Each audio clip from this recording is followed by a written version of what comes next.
Hi, I'm Scott Humphrey, CEO of the World Floor Covering Association. Thank you for joining me for another Leadership Live. Let me ask you a vitally important question.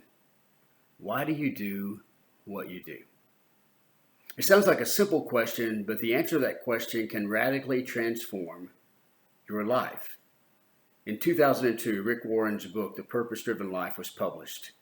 It's maybe one of the greatest leadership books of all time. And in that book, he challenges us to understand, develop, and follow our purpose in life. He says this statement: without purpose, life is motion without meaning, activity without direction, and events without reason. In fact, he goes on to say that knowing your purpose truly gives meaning to your life.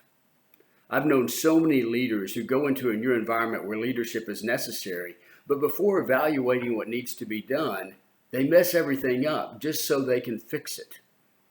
It's one of the challenges to not knowing your purpose is you tend to be overly busy with activity, trying to find something that creates meaning. On July 2nd of 1982, Larry Walters made a very famous flight. Maybe you've heard about it. Larry Walters was a truck driver just outside of Los Angeles, and he lived in a small community there, and he had a routine that every day he would follow. He would go to work, come home, and they would gather in his backyard, and everybody get in their lawn chair, and they'd get out a six-pack of Pepsi, Coke, whatever it might be, and they would eat some peanut butter and jelly sandwiches, sit and chat and talk about life. Larry had always wanted to be a pilot, but he couldn't because he had bad eyesight. So he'd always had a dream of doing something crazy and maybe flying. And so one day, driving his truck for a commercial organization, he stopped by a prop factory and bought 43 weather balloons and several tanks of helium. He went home, met with his friends, and created and devised his plan. And it was to tie those helium-filled weather balloons to his lawn chair and to ascend him up into the air. He thought he would maybe hover several hundred feet, maybe 1,000 feet, and then he took with him a pellet gun so he could shoot those balloons and come back down.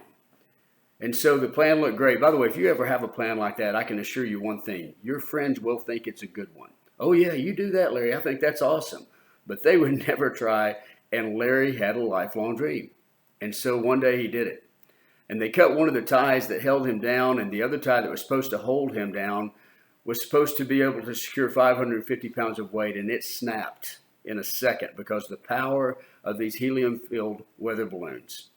And Larry didn't go 100 feet or 1,000 feet up in the air. He went 16,000 feet up in the air. In fact, a Delta pilot and a TWA pilot both saw him in the air and radioed into the tower, "We have just passed a guy in a lawn chair." And for a while, they wondered maybe if they had been drinking a little Pepsi, Coke, or whatever. Ultimately, he did take the pellet gun and shoot out some of the outside balloons, and he began to descend, but not fast enough. He dropped the pellet gun out of fear, and he ended up landing in a small community outside of LAX. They had to shut down the runways for a period of time. There was a great cost to his experiment. But when they got to him, of course, by this time the media is all over him. Everybody has been following this, and the neighborhood children run up, and they think he's a superhero, and the police are there to arrest him. And a reporter sticks a microphone in his face and said, "Larry, why did you do that?" And his reply was, "Well, you just can't sit there." I see a lot of leaders that are leading without a purpose. They're simply leading because they just can't sit there.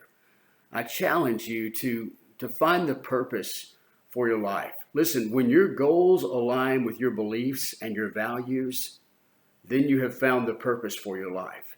And in that purpose, you will have the greatest impact as an individual, but also on those who are looking to you, both as a father, a mother, a sister, a brother, a community leader, or a business leader. I challenge you, the greatest tragedy in life is not death. It truly is living a life without purpose. Go out there, find your purpose, and lead.